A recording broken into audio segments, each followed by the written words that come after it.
નમસ્કાર, હું છું કૃપા ઠક્કર. સ્વાગત છે આપનું મહત્વની ખબરમાં. દિવસભરના મહત્વના સમાચારની શરૂઆત કરીશું હેડલાઇન્સથી. ગુજરાતમાં હવે કોરોનાનો ફરી અજગરી ભરડો જોવા મળ્યો. રાજ્યના નવા વેરિયન્ટના 36 કેસ સામે આવ્યા. પોલીસ એકેડેમી ખાતે ડીજીપી બેડમિન્ટન ટુર્નામેન્ટ 2023નો હર્ષ સંઘવીએ પ્રારંભ કરાવ્યો. ટુર્નામેન્ટ 29 ડિસેમ્બર સુધી ચાલશે. રાહુલ ગાંધી ભારત જોડો યાત્રા બાદ હવે ભારત ન્યાય યાત્રા પર જશે. આ યાત્રા 14 જાન્યુઆરીથી 20 માર્ચ સુધી યોજાશે. વિનેશ ફોગાટે ખેલ રત્ન અને અર્જુન એવોર્ડ સરકારને પરત આપવાની જાહેરાત કરી. સોશિયલ મીડિયા પર કરી પોસ્ટ. છેલ્લા 10 વર્ષમાં વિદેશ જવાનું ચલણ અચાનક વધી ગયું. ગુજરાત ત્રીજા ક્રમે. ગુજરાતમાં હવે કોરોનાનો ફરી એકવાર અજગરી ભરડો જોવા મળ્યો છે. કોરોનાએ ફરી એકવાર ગુજરાતમાં ચિંતા વધારી છે. દેશમાં JN1ના કુલ 109 કેસ સામે આવ્યા છે, જેમાં ગુજરાતમાં પણ આ કેસોનું સંક્રમણ જોવા મળી રહ્યું છે. ત્યારે ગુજરાતના કયા કયા શહેરોમાં કેટલા કેસ નોંધાયા છે તે જુઓ અમારા ખાસ અહેવાલમાં.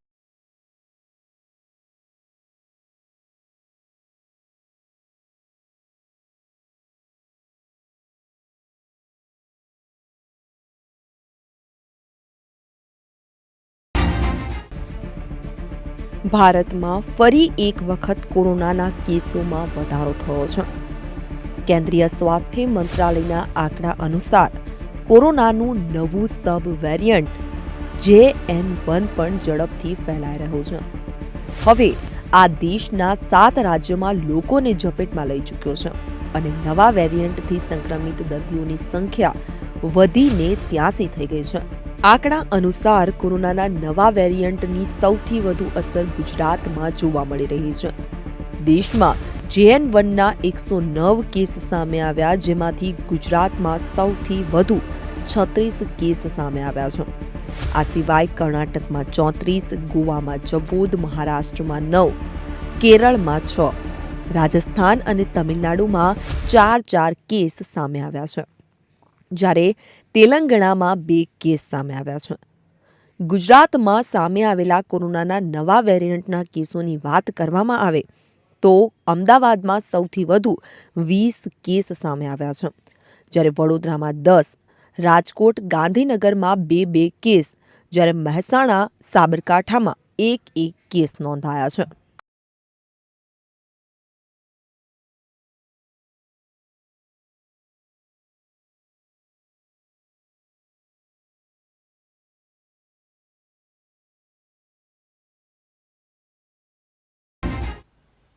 ગાંધીનગર કરાઈમાં આવેલી પોલીસ એકેડેમી ખાતે ડીજીપી બેડમિન્ટન ટુર્નામેન્ટ 2023નું રાજ્યના ગૃહમંત્રી હર્ષ સંઘવીએ પ્રારંભ કરાવ્યો હતો. આ ટુર્નામેન્ટ 29 ડિસેમ્બર સુધી ચાલશે. આ ટુર્નામેન્ટમાં રાજ્યની કેટલી પોલીસ રેન્જની ટીમો અને ખેલાડીઓ ભાગ લેશે તે જુઓ સમગ્ર વિગત અમારા ખાસ અહેવાલમાં.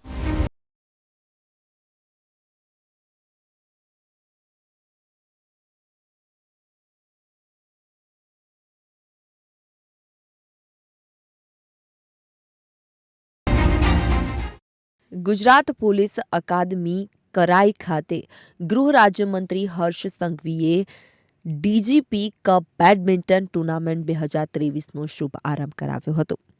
આ સાથે જ ગૃહ રાજ્યમંત્રીએ ગુજરાત પોલીસ અકાદમી ખાતે નવનિર્મિત વુડન બેડમિન્ટન કોર્ટનું પણ લોકાર્પણ કર્યું હતું. આ પ્રસંગે ખેલાડીઓનો ઉત્સાહવર્ધન કરતા ગૃહ રાજ્યમંત્રીએ કહ્યું કે દિવસ રાત વિવિધ પરિસ્થિતિઓ વચ્ચે પણ પોતાની ફરજ બજાવતા પોલીસ કર્મીઓના સ્વાસ્થ્યની ચિંતા કરી ગુજરાત પોલીસે તેમને રમતગમત સાથે જોડવાનું શુભ કાર્ય કર્યું છે. સમયાંતરે ગુજરાત પોલીસ દ્વારા આવી વિવિધ સ્પર્ધાઓના આયોજન થકી પોલીસ કર્મીઓમાં હકારાત્મક વિચારોનું સર્જન થાય છે. સ્ટ્રેસ અને નકારાત્મક વિચારો દૂર થાય છે, વધુ સારી રીતે પોતાની ફરજ નિભાવી શકે છે, તેમજ તેમના સ્વાસ્થ્યમાં પણ સુધારો આવે છે.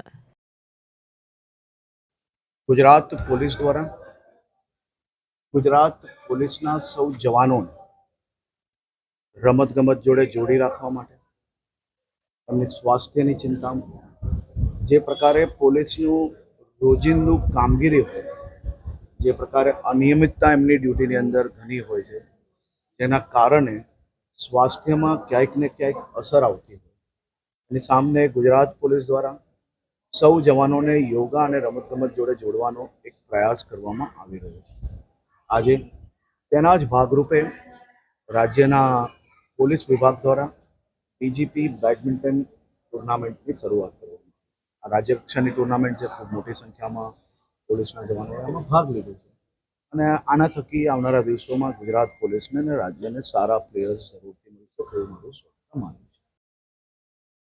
મંત્રી હર્ષ સંઘવીએ ખેલાડીઓને શુભકામનાઓ પાઠવતા ઉમેર્યું કે ગુજરાતના પોલીસ કર્મીઓની હર હંમેશથી રમતગમતમાં રુચિ વધારે રહી છે, જેથી આવી વિવિધ સ્પર્ધાઓના પરિણામે પોલીસ કર્મીઓમાં રહેલી ક્ષમતાનો વિકાસ થાય છે. આગામી સમયમાં ગુજરાત પોલીસ તરફથી રાજ્યને વિવિધ રમતોમાં અનેક નવા ખેલાડીઓ મળશે, જે ગુજરાત સહિત દેશનું પણ નામ રોશન કરશે તેવી મંત્રીશ્રીએ આશા વ્યક્ત કરી હતી. ઉલ્લેખનીય છે કે ગુજરાતની વિવિધ પોલીસ રેન્જની 18 ટીમોના આશરે 169 જેટલા ખેલાડીઓ ડીજીપી કપ બેડમિન્ટન ટુર્નામેન્ટમાં ભાગ લેશે, જેમાં 122 પુરુષ અને 47 મહિલા ખેલાડીઓ ભાગ લેશે. આ તાલીમ અધિક પોલીસ મહાનિર્દેશક, ગુજરાત પોલીસ અકાદમી કરાઈના આચાર્ય, પોલીસ વિભાગના વરિષ્ઠ અધિકારીઓ, પોલીસ કર્મીઓ અને રમતવીરો ઉપસ્થિત રહ્યા હતા.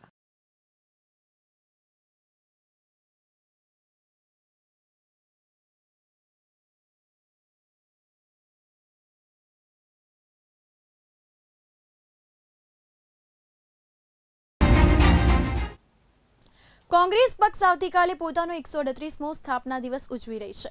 તે પહેલા જ પક્ષે એક મોટી જાહેરાત કરી છે. પક્ષના સાંસદ રાહુલ ગાંધી ભારત જોડો યાત્રા બાદ હવે ભારત ન્યાય યાત્રા પર જશે. આ અંગે કોંગ્રેસ નેતા જયરામ રમેશે પત્રકાર પરિષદ યોજી માહિતી આપી હતી. ત્યારે રાહુલ ગાંધીની ભારત ન્યાય યાત્રા ક્યાંથી અને ક્યારે શરૂ થશે તે જુઓ અમારા ખાસ.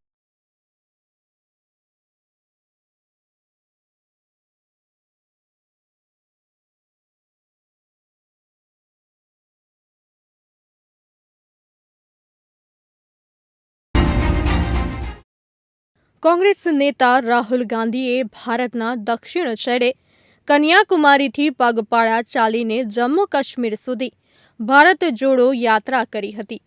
આ યાત્રા 150 દિવસ ચાલી હતી અને 3570 કિલોમીટરનું અંતર કાપ્યું હતું.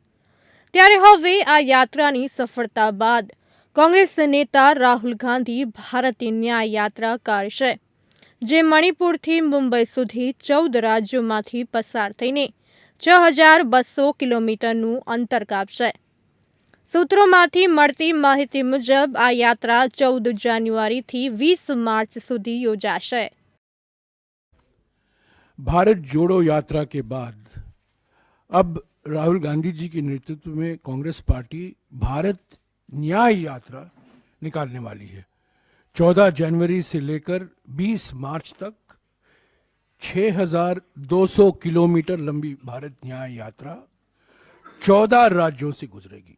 मणिपुर में शुरुआत होगी और यह समाप्त होगी मुंबई में.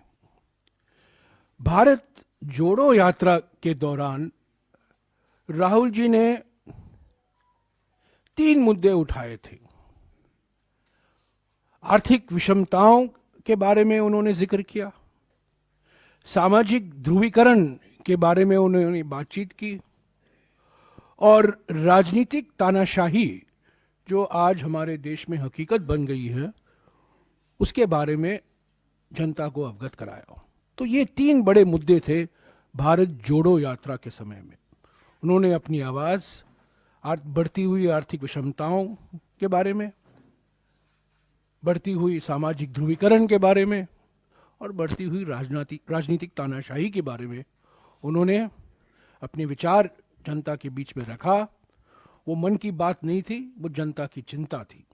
लोगों से सुनने के लिए भारत जोड़ो यात्रा निकाला गया था. अब ये यात्रा दूसरे चरण में भारत न्याय यात्रा है. आर्थिक न्याय के लिए, सामाजिक न्याय के लिए और राजनीतिक न्याय के लिए. लोकतंत्र को बचाना है, संविधान को बचाना है, महंगाई और बेरोजगारी से करोड़ों परिवार जो पीड़ित हैं उनको एक नया भविष्य, उज्जवल भविष्य दिखाना है। और फिर से जो समाज को बांटा जा रहा है, समाज को बांटने की प्रक्रिया शुरू करनी है।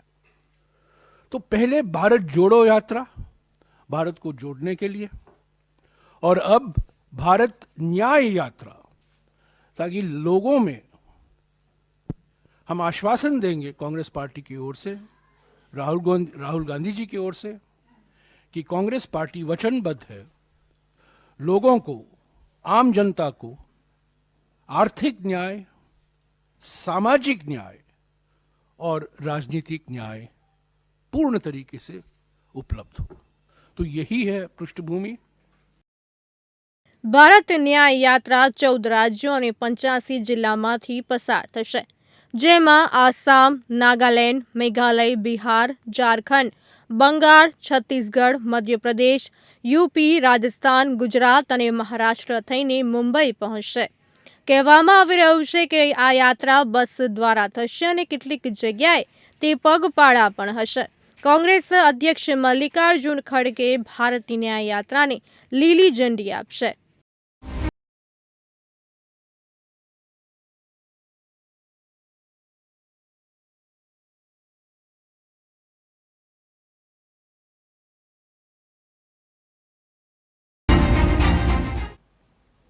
કુસ્તીબાજ વિનેશ ફોગાટે પોતાનો ખેલરત્ન અને અર્જુન એવોર્ડ સરકારને પરત આપવાની જાહેરાત કરી છે।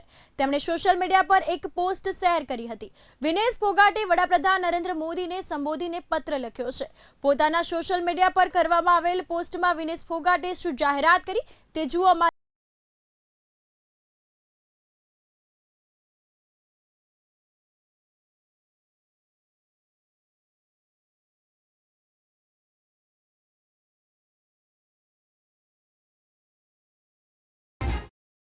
ભારતીય કુસ્તી મહાસંઘમાં મહિલા પહેલવાનોની જાતીય સતામણીના આરોપોનો સામનો કરી રહેલા પૂર્વ અધ્યક્ષ બ્રુજભૂષણ શરણસિંહ સામે સાક્ષી મલિક, વિનેશ ફોગાટ, બજરંગ પુનિયા સહિતના કુસ્તીબાજોની લડત હજુ પણ ચાલુ છે। હાલમાં જ વિનેશ ફોગાટે પત્રકાર પરિષદ સંબોધીને ભારતીય કુસ્તી મહાસંઘમાં મહિલા પહેલવાનોની જાતીય સતામણી મુદ્દે પોતાનું દર્દ વ્યક્ત કર્યું હતું।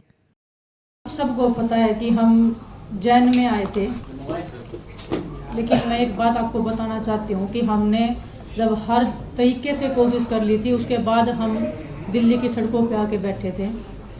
सबसे पहले हम गृह मंत्री जी से मिले थे, मैं और बजरंग गए थे मिलने के लिए। हमने उनको इस बारे में बिल्कुल अवगत कराया था, क्लियरली हमने नाम लेके लड़कियों का बताया था कि किसके साथ में क्या क्या हुआ है। प्लीज़ आप इसको देखिए और प्लीज़ हमारी रेसलिंग को आप बचा लीजिए, क्योंकि अभी अंत हो रहा है।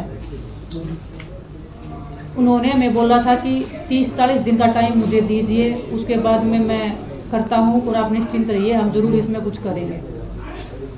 3-4 महीने वेट करने के बाद में हम जंतर मंतर पे आए थे, हमने लड़ाई लड़ी थी, जो आप सब देख रहे हो, पूरे देश को पता है। आज जो फेडरेशन का जो अध्यक्ष बना है संजय सिंह, स्टार्टिंग से वो लोग बोल रहे थे कि हम बनेंगे, हमें पता थी, उसकी पावर पता है, उसका पोजीशन पता है, लेकिन दुख होता है कि देश में ऐसे लोगों को स्थान मिल रहा है, पद मिल रहा है। ब्रजभूषण का राइट हैंड है, उसके बेटे से भी ज़्यादा खास है, उसको प्रेसिडेंट में आना मतलब आने वाली लड़कियों का जो भविष्य है उनको फिर से शोषण का शिकार होना पड़ेगा, और जो चीज़ें पर्दे के पीछे होती आई हैं वो अब खुले में होगा। और दुख होता हमें इस बात का कि हम इतनी लड़ाई लड़के भी हम कोई सुधार नहीं कर पाए हमारी रेसलिंग में। हमने हर किसी को अपनी बात बताई है, ऐसा नहीं है कि हम सीधा सड़क के ऊपर आ गए। हमने हर तरीके से कोशिश की है। जो स्पोर्ट्स मिनिस्ट्री है हमने उनको क्लियरली बताया है कि ऐसे ऐसे हो रहा है, प्लीज़ आप कुछ करिए। पूरे देश को पता होते हुए भी ऐसे लोग जो शोषण कर रहे हैं, महिलाओं का करते आए हैं, उनको फिर से संवैधानिक पदों पे बिठाया जा रहा है, उनको स्पोर्ट्स में जगह दी जा रही है। जो एक महिला थी, हमें उम्मीद थी कि कोई महिला आएगी, आने वाली जो बच्चियां हैं वो एक संतुष्टि फील करेंगी कि एक महिला है, और उनको भी एक हौसला मिलेगा कि हाँ कि हम अभी सेफ हैं। ना तो पहले रेसलिंग फेडरेशन में कोई भी एक लड़की थी, ना कोई भी आगे लड़की है। मैं हमारे आने वाले रेसलर से कहना चाहती हूँ कि आने वाली 2 या 4 पीढ़ियाँ तैयार रहिए शोषण के लिए। शायद आपको भी ये लड़ाई लड़नी पड़ेगी, हम जो ये लड़ाई लड़ रहे हैं। કુસ્તીમાં ઓલિમ્પિક પુરસ્કાર વિજેતા પહેલવાન બજરંગ પુનિયાએ તેમનો પદ્મશ્રી એવોર્ડ સરકારને પરત કરવાની જાહેરાત કરી હતી. હવે રેસલર વિનેશ ફોગાટે પોતાનો પુરસ્કાર પરત કરવાની જાહેરાત કરી છે. મહિલા રેસલર વિનેશ ફોગાટે વડાપ્રધાન નરેન્દ્ર મોદીને પત્ર લખી અને કહ્યું કે હું મારો મેજર ધ્યાનચંદ ખેલ રત્ન અને અર્જુન એવોર્ડ પરત કરી રહી છું. આ પરિસ્થિતિ સુધી પહોંચાડવા માટે ખૂબ ખૂબ આભાર. આ પત્રને તેમણે સોશિયલ મીડિયા પ્લેટફોર્મ એક્સ પર શેર કર્યો છે.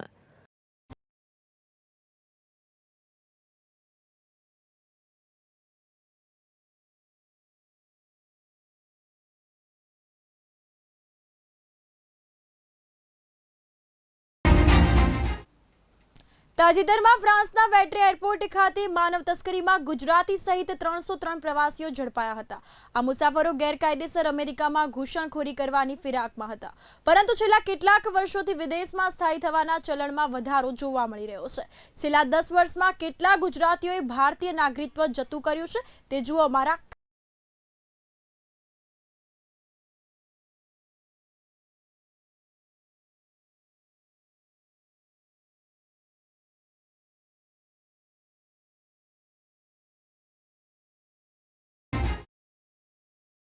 છેલ્લા 10 વર્ષમાં વિદેશ જવાનું ચલણ અચાનક વધી ગયું છે. ગુજરાત પણ તેમાં બાકાત નથી. પાસપોર્ટ સરેન્ડર કરવામાં દિલ્હીવાસીઓ સૌથી આગળ છે, જ્યારે પંજાબ બીજા અને ગુજરાત ત્રીજા ક્રમે આવે છે. ભારતીય નાગરિકત્વ જતું કરવામાં ગુજરાતીઓ પણ રસ લઈ રહ્યા છે. આ પ્રમાણમાં હવે વધારો થઈ રહ્યો છે. વર્ષ 2022માં સમગ્ર દેશમાંથી 2.25 લાખ લોકોએ ભારતીય નાગરિકત્વ જતું કર્યું હતું. 2011થી 2022 સુધી 16.63 લાખ લોકો દ્વારા ભારતીય નાગરિકત્વ જતું કરવામાં આવેલું છે. ગુજરાતની વાત કરવામાં આવે તો ભારતીય નાગરિકત્વ જતું કરીને વિદેશમાં સ્થાયી થવાના પ્રમાણમાં સતત વધારો થઈ રહ્યો છે. વિદેશમાં સ્થાયી થનારામાં મોટાભાગના યુવાનો છે. છેલ્લા 10 વર્ષમાં ભારતીય પાસપોર્ટ જે રાજ્યમાંથી સૌથી વધુ સરેન્ડર થયા હોય તેમાં દિલ્હી 60,414 સાથે મોખરે છે. પંજાબ 28,117 સાથે બીજા નંબરે, ગુજરાત ત્રીજા નંબરે, મહારાષ્ટ્ર 17,171 સાથે ચોથા અને કેરળ 19,247 સાથે પાંચમા સ્થાને છે.